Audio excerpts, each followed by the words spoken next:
Today I have with me Andrea because the thing I want to do is I want to keep on my usual theme of keeping perspective and doing you. But today I want to specifically apply all of the things we've been talking about in the past to family time. And family time is what we used to call contact.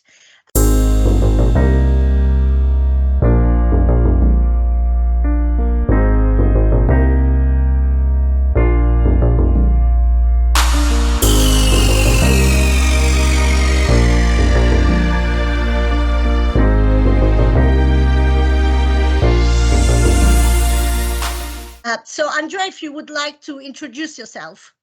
Okay, hi. Yeah, I'm Andrea Carver. I'm a senior practitioner in the therapeutic fostering team. Some of you might know me linked to Oasis because that's one of the things I do. But I also do a lot of training, and I work with foster carers in all these different capacities. And actually, family time comes across in all of the things that I do, and in all of my conversations with foster carers. It's something that is often a bone of contention, a really difficult issue that raises people's stress. So yeah, I'm really keen to have a chat about it. And yeah, just unpack it a little bit more. That's brilliant. Thank you. I knew you were going to be the perfect person to do this with.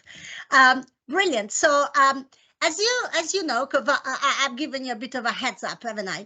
As you know, today I want to look at possible links between the issues that are linked to family time and what I've spoken about in the past, the idea of irrational beliefs or what I call negative cognitions. And then, of course, in order to maybe give some suggestions around mantras, so the reversal of negative cognitions into positive cognitions. I would like to refer people to my previous videos and one of the videos that I did with all of the psychologists in the past as well, and also with the worksheet so that I don't have to repeat what negative cognitions are. So you've already introduced how very contentious the issue of and the experience of family time can be within placements. Yeah, I wanted to know a little bit some of the things that you've come across, and let's see if we can come up with possible negative cognitions, what you have experienced as the way these issues affect foster carers and placements. We're going to talk about the adults, and later on we're going to talk about the children as well, aren't we? Absolutely. So, when I started thinking about this theme, I thought absolutely contact or family time is such a contentious or difficult thing sometimes to deal with. And then I thought, why is that? Why is it such an area of stress and conflict? So I thought, well, that's the point. I think there are several layers of conflicting kind of beliefs or thoughts that come into foster carers' minds and children's minds when it comes to family time. So so particularly for foster carers, I think there is really this conflict in one sense about understanding the need for children to really remain in touch with their birth family, that their need to be connected, to understand and really belong to their birth family, and to really fulfill their identity and to celebrate their identity. But at the same time, carers also see that family time has a really traumatic effect on children. So, they see that the children are really anxious about seeing their family, or sometimes siblings, or grandparents.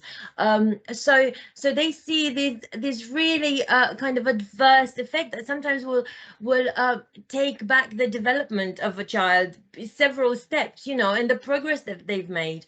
So it's really difficult, I think, for a carer to hold both of those things together and be okay with both of those things. So yeah, I think what I was saying to you is, sometimes foster carers have insecurities or negative cognitions about, am I a good enough carer? Am I doing a good enough job? Am I, am I a good enough carer to this child. But when it comes to family time, my experience when talking to foster carers has been, it's, you know, not so much a negative cognition about their own capacity or their own abilities, more of a negative cognition about why is the system failing to understand the needs of this child? Why are they doing this to this child? Why is the court, why is this social worker or social work manager making this plan that disregards this child? Why, you know, why are they not believing what I'm saying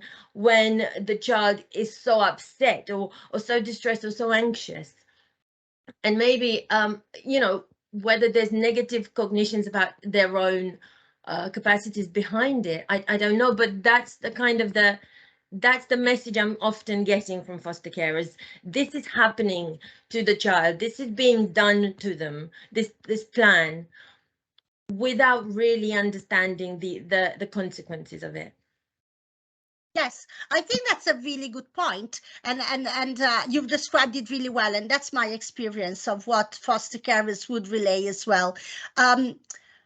Arguably, one of the main themes would be about powerlessness. So the bit about there is this whole system, complex, multi-layered system around the child and around the decisions around family time, and the foster carer is the person that more often than not knows the child or young person best or the most, whichever way you put it, and they might feel unheard. So the reason why today I wanted to explore it through the filter of the negative cognitions the carers have about themselves is because ultimately that's the only aspect of all of these dynamics that they can have some power and some control over, Yeah, right? of course. Also, despite the fact that carers can see how the responsibility for plans and decisions lay elsewhere, right? They are bound, I believe, to feel some kind of way about themselves. And so powerlessness is just one, I believe, a good example. But I am still keen on extracting what the negative cognitions might be for the foster carers about themselves. And we talk about the children later. Because those are the things that they can work on, and because sometimes these negative cognitions are indeed hidden under their kind of dissatisfaction and frustrations about other bits of the system. So this is the reason why definitely what you said is very true and very much what I come across as well. But I still am interested in talking about those negative cognitions the carers might have about themselves, because negative cognitions usually are about themselves. Absolutely. So can you think of in your experience, so you mentioned this terrible conflict, you know, very stressful conflict between the carers wanted to support everything positive and helpful that family time should stand for, and very painful experience of the children and young people being very distressed and sometimes re-traumatized by meeting their family of origin. What kind of negative cognitions might come across or come to mind for the foster carers? Well, I suppose, you know, a foster carer who sees their child maybe becoming anxious about, you know, upcoming, you know, family time, they might feel, gosh, you know, very ineffective. They might feel, you know what, I'm not clever enough. I'm not good enough at keeping this or making this child feel safe, because clearly, look, they're unraveling. They're falling apart at the thought of, you know, this happening next week, and I can't make that better for them. So I can't be very good at what I'm doing at my job. I can't. They won't feel safe near me, you know, because clearly they're falling apart. So this could be, I guess, a negative way to feel about yourself as a foster carer. Good. So you've said a few things. You've said something about being powerless or useless. You said something about being ineffective, right? Yeah, absolutely. And also you've explained where they might find the evidence of those beliefs. So as I explained previously, obviously negative cognitions are by and large irrational in as much as they bring the carer or the person back to other experiences, and the person that in this way loses perspective is then unable to see that this situation in hand is not the same as whatever their past experience was. So the evidence right here by now, you're saying, is the bit about if I was effective, I would be able to avoid this child suffering or being distressed. If I was powerful enough, or you know, if I could unleash all of my powers, all of these distressing situations would not come to pass. So we've learned in my previous video that the trick to build helpful mantras is to basically flip that negative cognition into its positive equivalent. So with I'm ineffective, one idea for a mantra could be I am doing the best I can.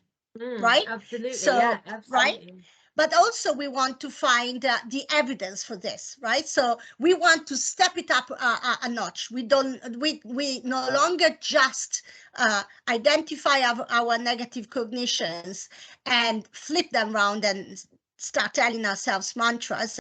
But we also now, this is our next level kind of competence. We also now want to enhance the belief in this mantra by finding new helpful evidence. So in effect, I'm ineffective becomes I'm doing the best I can, and the kind of evidence might be something on the lines that the carer might realize that even if it feels like everything they do is to no avail, this is actually not true. Progress can be small or slow, but they will know, especially maybe if they've been carers for a while, or if they've had that child for a while, or both, that actually things do actually make a difference. For example, they might be powerless, which is our next one, you know, and which will transform into I'm doing everything that is in my power. They might feel powerless and ineffective in changing the plans, and they are in a way not able to change the plans, but they definitely are very effective, and they have loads of influence in what happens in between contacts. What happens in preparation to contacts and afterwards, and that is fully in their control, and they can be fully effective about that. What other kind of negative cognitions can you think of regarding this dilemma we're talking about? It could be feeling rejected, so feeling, oh, I'm not likable enough, or clearly, you know, this parent who might be you know, abusive, or you know, might have caused this child significant suffering, they clearly still like them. The child still likes them more than they like me, you know, and there could be a layer of that kind of I'm not lovable enough, or I'm not, you know, good enough, I guess. Yes. You know. Yes. This is the and the evidence will be what that the children do talk about the family. They seem like to be looking forward or to have enjoyed. But often, yeah, but often I think children will themselves feel the need to reject their foster carer in a way, you know, I think children often do feel the same kind of if I reject my foster carer, then that means I'm going to be closer to my family. I think this happens as well, which reinforces that belief, I think, for a foster carer who feels rejected, because they are rejected by the child sometimes. Yes, I like the way you're pointing out that we're thinking about focusing on helpful evidence, but we are not saying that it's all in the foster carer's head, that it's all imagined stuff. Not at all. Not at all. These details that they might kind of strengthen their negative beliefs are actually factual, often factual, or a fair interpretation of reality. So thank you for pointing that out. That was important. So we would want to flip that around and turn it into something on the lines of I'm worthy, I'm lovable, I'm good enough, and things like that. And the evidence would be what for that? Maybe reminding ourselves that the child cannot actually actively choose who they belong to, and especially when it comes to the people they have family time with, they cannot choose to detach themselves from these family members, because these family members are actually part of themselves. So Absolutely. the children themselves, we will talk about it later maybe, the children themselves would not be very wise, and they would not protect themselves very much if they rejected that part of them, which is objectively almost from a DNA point of view, and from a historical point of view, part of them. So they need to rescue the understanding and the memory of these people as a way of surviving and of not thinking exclusively badly about themselves. And we'll talk about it later, because they do anyway, don't they? So keeping perspective or gaining perspective is about seeing the child's point of view, and seeing also, reminding ourselves, or the carers reminding themselves all of the good things that are actually doing, and they are improving the child's life. Yeah. So brilliant. This is just a taster of this kind of, and in the worksheet we might have others. The bit about being unlovable or not good enough, or maybe selfish for wanting the child to like them more than their birth family, are the ones that I'm very glad that you brought up, because are the ones that would draw the foster carers into a form of shame. And we know that shame is obviously the most poisonous feelings and sensation ever. Yeah. Right? So I'm glad you brought it up, because those are the ones that maybe the foster carers wouldn't be able to recognize in themselves, because they would want to avoid shame, understandably, as anyone would. So we brought it up in the video, we brought it up in our worksheet, so that the carers know that this is a normal set of negative cognitions, then they shouldn't be ashamed, and that there are really good reasons why, as human beings, they would feel that way. I was wondering whether you can move us on and tell us a little bit more about what you hinted at already, the bit about the interface between the foster carer's role and then them being part of the broader kind of support system around the placement, around the child. If you can tell us more in detail, what kind of conflicts, you call them, that might be brought up.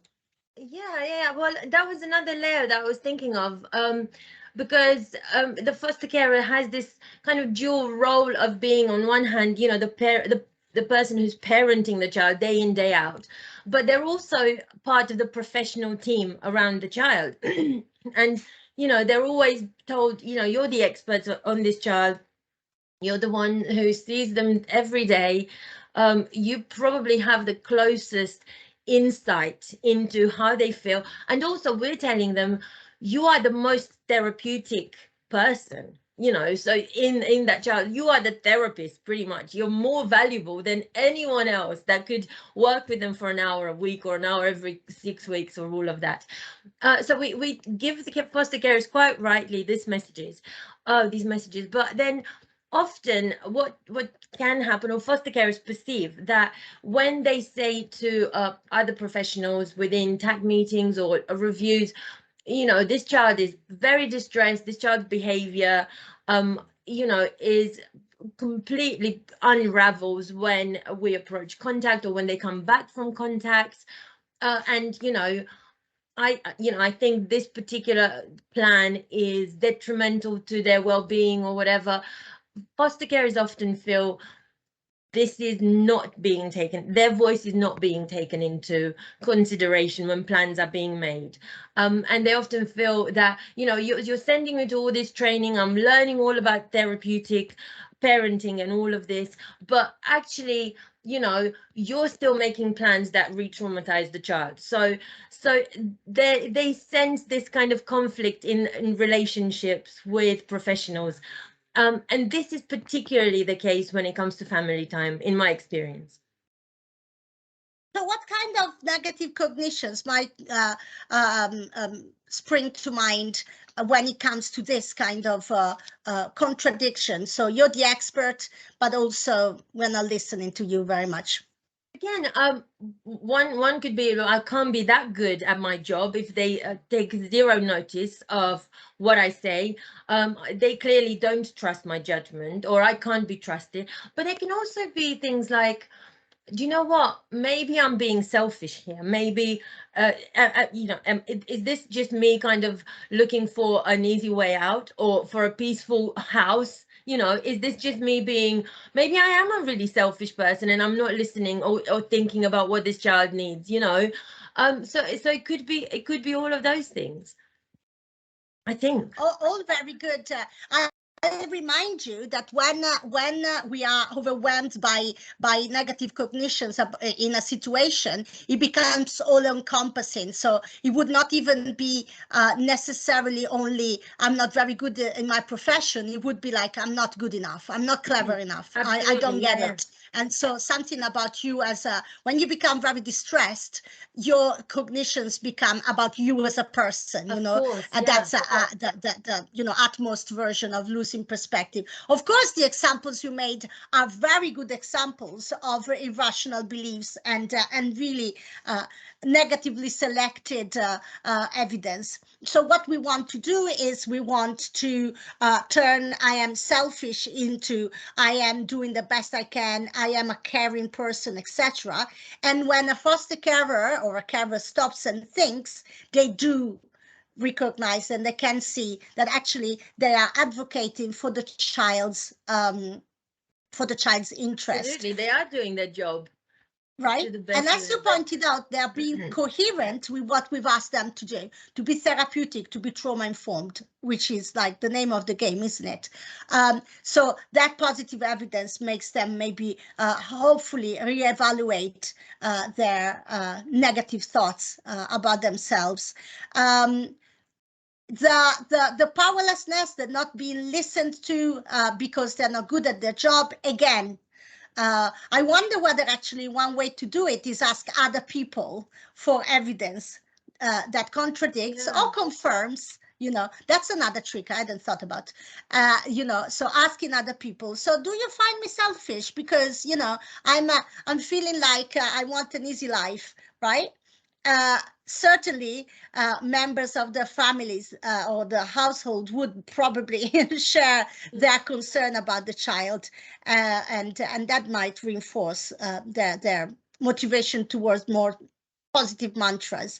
So I am caring instead of I'm selfish. I am worth listening to against I'm not very good at my job, or I'm good at my job. I am a good person against I'm a bad person. So can you think of other things that you want to mention around that, or around even the bit about being told about the plans for family time being in the interest of the child, and them having to work towards the safety of the child, and then the arrangements? Whatever you want to say. Well, I think there is also a really strong sense of responsibility. Carers do this job because they really, really want to make a difference in these children's lives. So I think that they can also be almost a paralyzing sense of I should be able to do more for this child. I'm responsible for this. It's my job to make this a success. So that can be, again, a paralyzing and almost, it can be a negative way to think about it, taking on all of the responsibility and then blaming yourself if it doesn't work as you think it should. So we're thinking of powerlessness, but we're thinking also of responsibility. So we're thinking are we thinking on the lines of again, I'm not good enough. I should know better. I should do more, and it's my fault, and I'm responsible for this. And I suppose the negative kind of unhelpful evidence will be exactly what you mentioned. If I were good enough, things would be different. Now, this is logical but irrational. So there's a logic, but obviously it's based on irrational beliefs. And those irrational beliefs are the ones whereby a carer, in wanting to be assertive, which is obviously something extremely good, they forget that they're not omnipotent, right? That they are part of a wider system, as frustrating as it is, and actually all that they can do. And so their positive mantras of I am doing my best, I am a good person, I am a good advocate, if that's an interesting mantra, right? They are doing the best they can. Also, another way to lose perspective is to just look at, say, every meeting in its own right?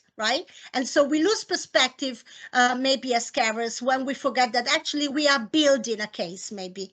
We are actually helping the system collect evidence towards kind of a good argument for changing family time arrangements. And this could be actually in decreasing the frequency, increasing, making them supervised instead of unsupervised, whatever it is, right?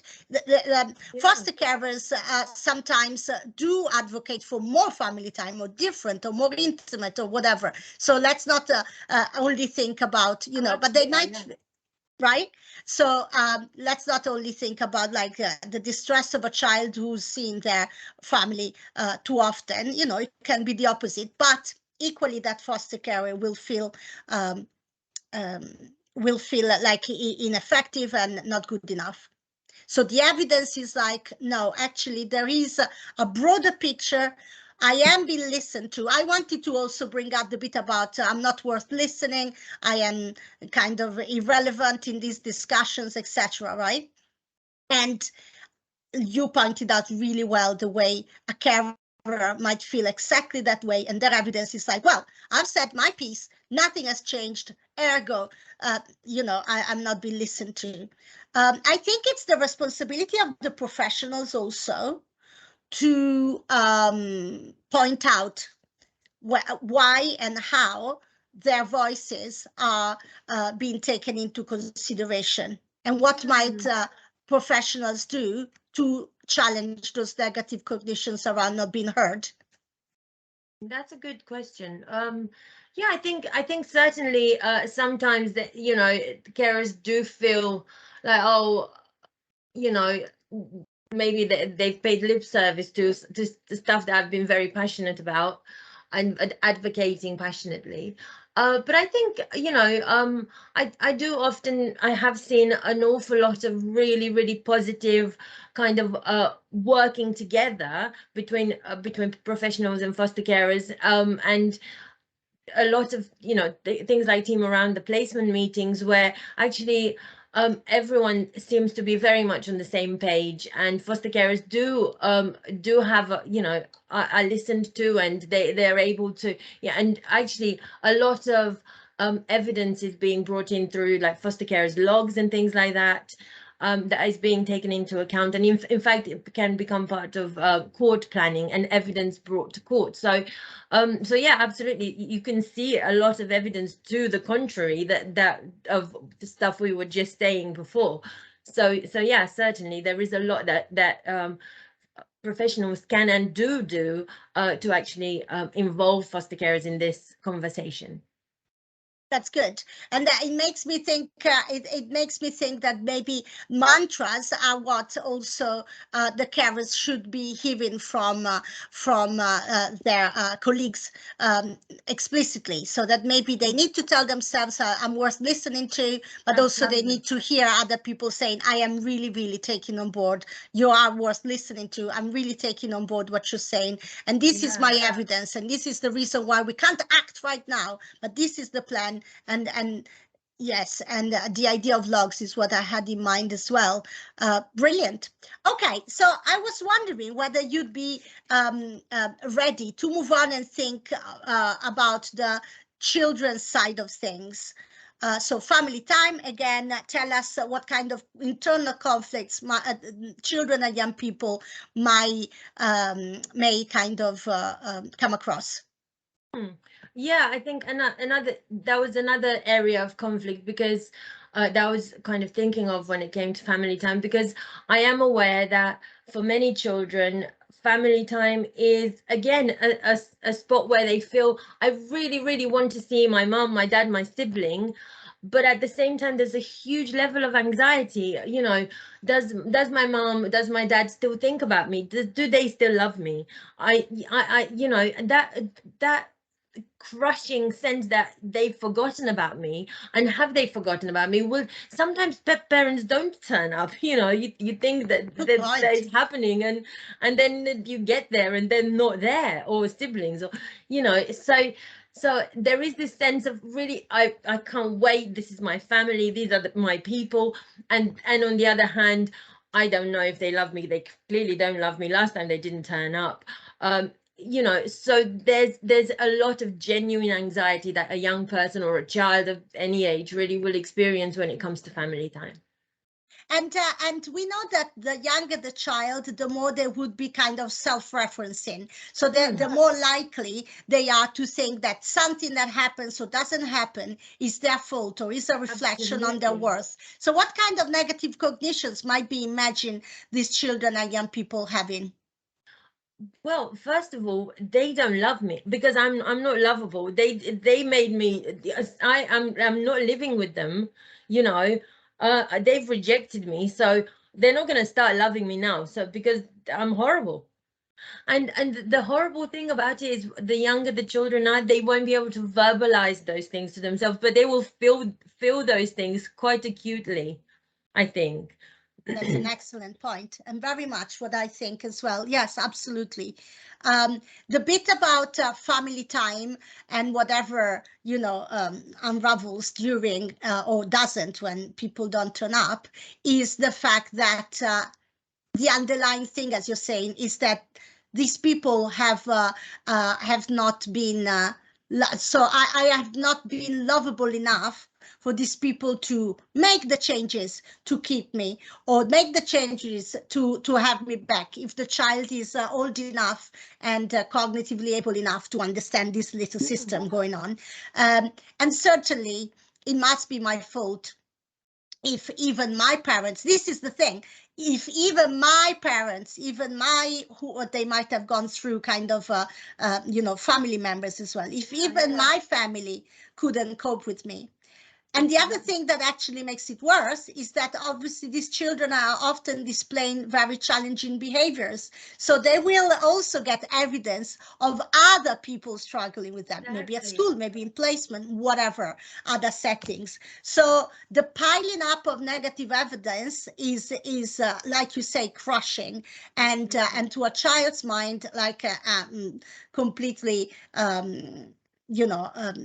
controversial kind of thing. If that's a word, I'm not sure. So what we're trying to build on as adults around the child is those mantras, those like flipping around beliefs. I am a good person, and especially when they think it's all my fault and things on those lines. I'm not responsible for adults' actions or for my past, or what's happened to me. This needs a lot of work on the adult side, doesn't it? Because I always say, when I do training or consultations, I always say children have beliefs about themselves and really strong evidence, like we just explored. So you're just telling them the opposite of what they believe makes you a liar, right? Yeah, so just absolutely. Just telling them is actually sometimes sometimes it goes against the connection. The child might feel they can't trust you because you're obviously trying to trick them into thinking the opposite of what they have evidence is the truth. Yeah. So we have to be more subtle, but also very militant with it, very consistent with that. Yeah. However, there is another bit of psychoeducation whereby through modeling, through their experiences, and then if appropriate through explaining, we need to kind of put across and convince them, dare I say, of a reality whereby adults are responsible for their own actions, right? To break that link that they have made before between their worth and what's happened to them, we have to give them this incredibly kind of mind-blowing alternative reality whereby adults are responsible for their own actions. There's no link between their worth. And the other bit that they hate a lot very often is the bit where actually you're just a child, or you were just a child, you were powerless, you have no control over events. And children hate that because it's a scary feeling, isn't it? Like being completely powerless is extremely scary. Yeah, exactly. And also it speaks to having to give up hope. If they're naughty, and that's the cause of everything, then obviously they can do something about it, right? But if actually it's nothing to do with them, and whatever they do, they say, they feel, actually it doesn't change the adult's kind of perspective and actions, then there's no hope. So you can see how crushing. You use the word crushing. I think that's the right one. Do you want to tell us a bit more about what children also might believe and think and feel when it comes to family time? I wonder to what extent, and again, it's something that I've seen in relationships, is where I think a child finds it very difficult to hold both their care and love for the foster carer with whom they're building a strong bond, and at the same time continue to love their parent. Of course, we know you can do both. You can do both, but they feel that, oh, if I become close to my foster care, that means I'm rejecting my family, and they won't love me. It'd be like I've broken that relationship. So I wonder if there's this feeling of I have to choose between them. Like I was saying before, then they will feel the need to reject their foster carer in a bid to show their allegiance or loyalty to their birth family, in this belief that you can't be both. So there are bits around definitely. I'm rubbish. I'm fair and disloyal. I think that's the right word. And I can choose. I should be able to choose. It's all my fault. It's down to me. So things around worth, around powerlessness, and also about responsibility. Those kind of categories. And I wonder whether we can say more about that, and what kind of in what kind of way we can kind of put across different beliefs. So I am loyal, I am good enough, it is not down to me. What kind of things can carers do to put that kind of message across? I think that carers need to be really consistent in that message of actually it's okay and it's absolutely fine that you have these two different feelings at the same time. It's completely okay. Both of the sides of the way you feel, like really can't wait but really scared, really loyal to your foster carer and really love your mom, are okay to all feel at the same time. And again, it's a message that will take a long time, I think, to get through. But if a carer is consistent in putting across this message through their behavior, sometimes fewer words, more actions are required. But I think that's the message that needs to be consistently given to the child. It's okay to feel all of those things at the same time. You're not crazy. Brilliant. Or disloyal, or yes, brilliant. And I like that idea very much. And I wonder whether I could add, like, normalizing that we all are part of all the experiences we've got and all of the people that we've come across and that are important to us. So yes, so I hope we have covered some examples, and there's going to be more and in more details in the worksheet that will come with this tutorial. I just wanted to say that there is, in my opinion, and especially for the carers, one really good mantra for all seasons, right? That kind of can undermine any negative, irrational cognitions. And that's the bit about this is not personal. If the Absolutely. carer forces themselves to think about it with perspective, they know that decisions around family time, the child's past trauma, the child's reaction to be re-traumatized or distressed around family time, whatever, you know, the details, is not personal to them. So I would want to say, when everything else fails, tell yourselves this is not personal. Thank you so much, Andrea, for giving us your suggestions and for helping me loads. In fact, for coming up with this beautiful piece of tutorial. What's left to say is that we're gonna say goodbye. Thank you so very much, and that just to say that maybe, and I'm holding you accountable here. Another aspect of exploring this and other challenging situations for foster carers might be to follow the path of how do we apply the PACE model. And I know that you feel very passionately about that, and maybe a bit of MVR kind of ideas. So a bit of all the Absolutely. things that you do. Yeah. Well, it's been a pleasure to explore these things with you because, like I said before, we come across them all the time, and it's definitely worth discussing them in detail. And I think you're absolutely right. The PACE model, the beautiful thing about PACE is that it's so applicable to everything we do in fostering. And if you're very paceful about the way you approach issues in fostering, you can't really go wrong. That's the way I've seen it. I feel the same about MVR. We can learn a lot about how we deal with crisis with all kinds of situations through the principles of MVR. So I look forward to discussing those in more detail with you another time. That's fantastic. For now, thank you, everyone. Thank you, Andrea, very much, and see you next time. Take care. Thank you, Barbara. Bye.